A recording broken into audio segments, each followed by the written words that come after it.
Assalamualaikum warahmatullahi wabarakatuh. Salam bahagia untuk Bapak dan Ibu guru hebat. Perkenalkan, saya Uswatun Hasanah. Kali ini saya akan membawakan video dengan judul permasalahan pemecahan masalah rendahnya nilai asesmen siswa pada mapel PPKN. Di kelas yang saya ampuh yaitu kelas 11 sampai dengan sumber rujukan data yang saya ambil pertama kali adalah dari data hasil asesmen formatif yang saya simpan di Google Form, Google Drive, akun pribadi saya. Juga Google Drive yang ada di akun Belajar ID yang sudah ditautkan dengan Kemendikbud.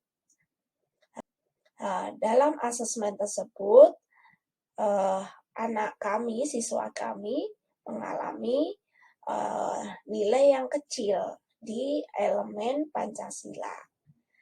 Karena di kurikulum operasional sekolah penggerak tidak ada KKM, jadi saya merasa itu nilainya masih kurang dan kami ingin meningkatkan kembali hasil nilai siswa-siswi kami tersebut. Wawancara saya dengan beberapa siswa yang mengalami lost learning, artinya tidak melakukan pembelajaran beberapa saat di sekolahnya terdahulu, yaitu di SMP.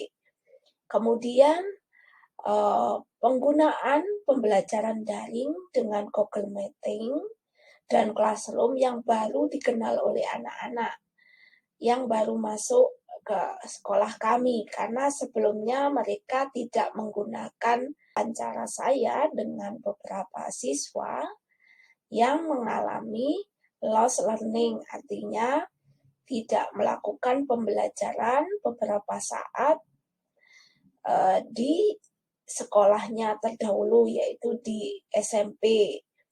Kemudian penggunaan pembelajaran daring dengan Google Meeting dan Classroom yang baru dikenal oleh anak-anak yang baru masuk ke sekolah kami, karena sebelumnya mereka tidak menggunakan. Wawancara saya dengan beberapa siswa. Kemudian penggunaan pembelajaran daring dengan Google Meeting dan Classroom yang baru dikenal oleh anak-anak yang baru masuk ke sekolah kami, karena sebelumnya mereka tidak menggunakan Google Meeting maupun Classroom. Mereka menggunakan penugasan melalui WhatsApp, Telegram, atau mengumpulkan tugas secara mengumpulkan tugas di buku, begitu, menggunakan LKS.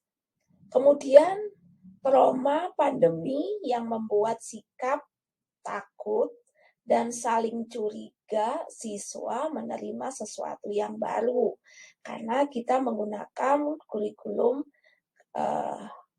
KOSP yang baru. Kemudian materi Pancasila yang merupakan materi dengan memerlukan pemahaman dan analisa yang mendalam. Dan ini diterima ketika anak-anak lagi kena pandemi. Dan itu sangat dilema sekali bagi saya. Kemudian kehadiran siswa dalam Google Meeting dengan ditutup kamera, ya, dengan alasan tidak ada kuota, jaringannya susah dan sebagainya, itu sangat mengganggu dalam hal pembelajaran. Kami berupaya untuk melakukan pembelajaran daring dengan Zoom Meeting, namun siswa tidak dapat terkontrol semua karena banyak yang menutup kamera Zoom-nya karena alasan tadi, ya. Kemudian kami tidak bisa memaksa mereka dan berusaha untuk memahami mereka, dan yang penting mereka bisa hadir mengikuti pembelajaran, itu sudah bagus pada saat itu. Baru ya kurikulum operasional sekolah penggerak itu tidak ditentukan KKM-nya, tapi saya merasa itu masih terlalu kecil ya, apalagi dengan kurikulum yang baru ini seharusnya lebih memerdekakan anak dengan pembelajaran yang senang, itu membuat nilainya harusnya lebih bagus. Jadi itu refleksi buat saya juga. Akhirnya kami mengambil alternatif solusinya sebagai berikut, yaitu karena dalam kurikulum operasional sekolah penggerak tidak mencantumkan nilai KKM, maka kami cukupkan nilai pada mata pelajaran Pancasila sampai di situ. Jadi kami tidak memaksa anak untuk meningkatkan nilainya, karena memang pembelajarannya Zoom dan kondisi yang tadi saya sebutkan itu akan membuat anak tersiksa begitu ya kalau diulang-ulang terus begitu.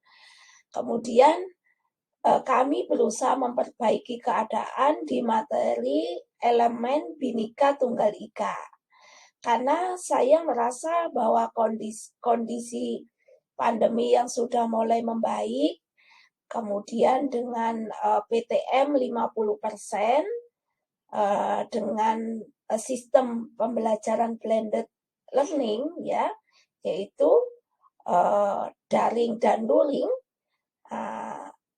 saya mengharapkan anak-anak bisa ada perubahan ya, mengikuti pembelajaran dengan baik. Kemudian dengan materi ini saya juga berharap anak-anak bisa senang melakukan pembelajaran karena materinya yang menarik, dan saya membuat materi tersebut dalam bentuk video yang saya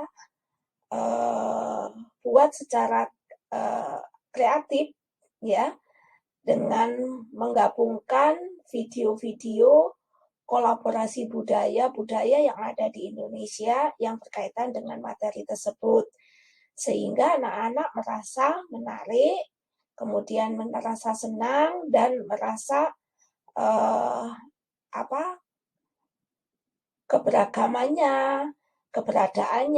itu diakomodasi seperti itu. Kepada orang tua yang mendampingi pembelajaran mereka di rumah agar memberikan nasihat dan mendampingi dalam mengerjakan tugasnya dan mengontrol pembelajarannya dan tugas-tugasnya di rumah.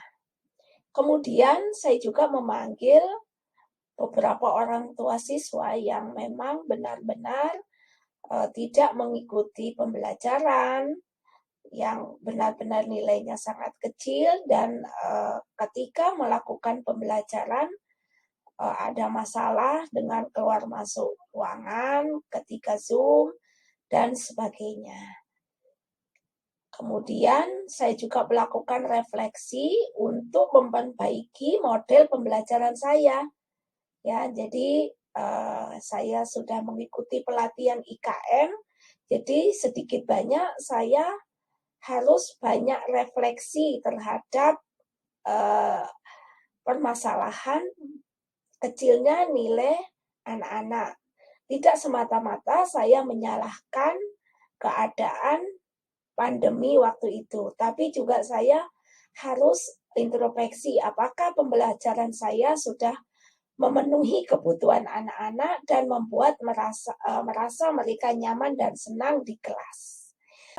Harus introspeksi apakah pembelajaran saya sudah memenuhi kebutuhan anak-anak dan membuat merasa mereka nyaman dan senang di kelas.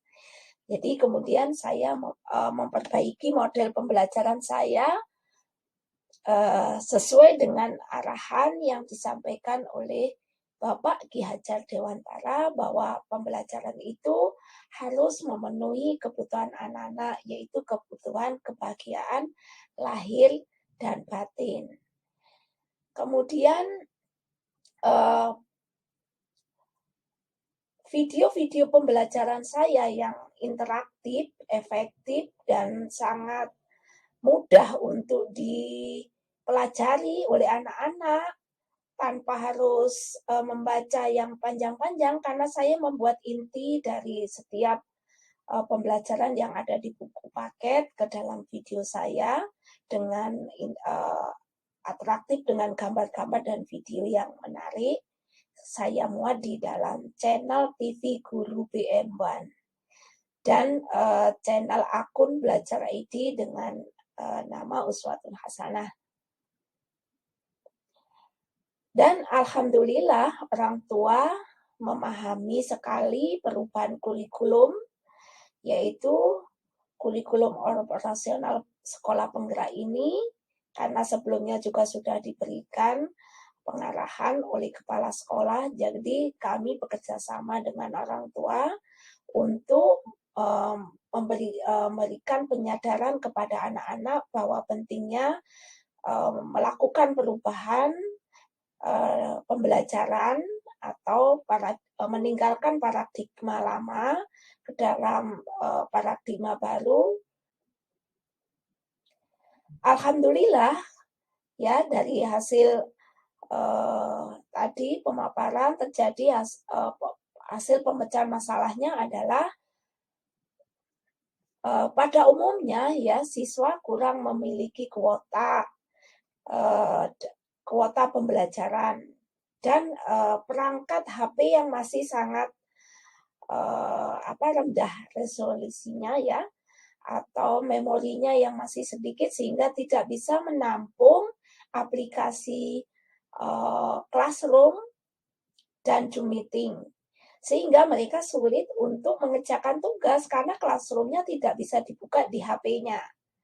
Juga untuk Zoom Meeting sangat rendahnya kuota yang dimiliki, tapi alhamdulillah sekolah kemudian memberikan bantuan kuota ya kepada anak-anak, juga bantuan dari pemerintah sehingga anak-anak bisa melakukan pembelajaran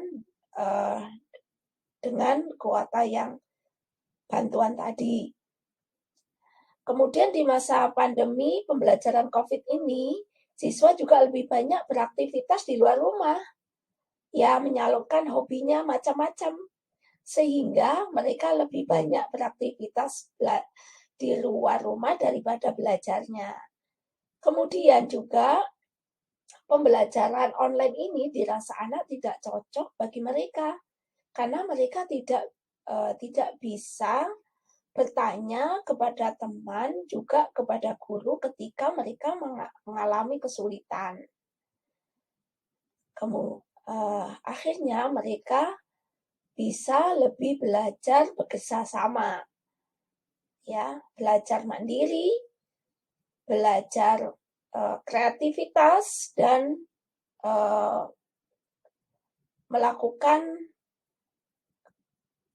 kebiasaan dan kebinekaan global dengan bekerja kelompok dan pembelajaran praktek. Alhamdulillah peningkatan asesmen formatif pada materi Bhinneka Tunggal Ika ini terjadi dengan meningkatnya rata-rata nilai dari 7 kelas yang saya ajar. Yang tadinya 60,28 menjadi 71,85. Ya, saya kira itu cukup karena dengan variasi nilai yang berbeda-beda. Ya, dengan nilai rendah presentasenya sangat kecil sekali dibandingkan dengan yang mendapatkan nilai yang sudah di atas dari nilai pertama. Begitu. Jadi saya cukup cukup puas walaupun tidak puas sekali, tapi saya cukup puas anak-anak mengalami peningkatan penilaian, artinya anak-anak bisa melakukan pembelajaran dengan baik ketika PTM 50% dan melakukan tugas-tugasnya dengan sangat senang sekali, yang dikerjakan bisa di sekolah, dikerjakan di rumah, bisa dilihat dalam video pembelajaran praktek saya, video tugas-tugas hasil anak yang saya upload di channel TV saya. Saya kira itu pemaparan dari saya.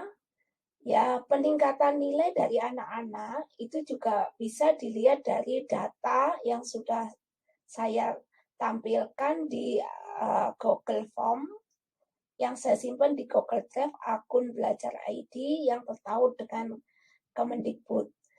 Kemudian juga video-video saya yang tertaut dengan akun Belajar Kemendikbud sudah saya upload di aplikasi PMM. Ya, PMM, ya, pembelajaran Merdeka Mengajar, ya, ini sudah saya ikuti sejak tahun 2021 sebelum PMM ini diluncur.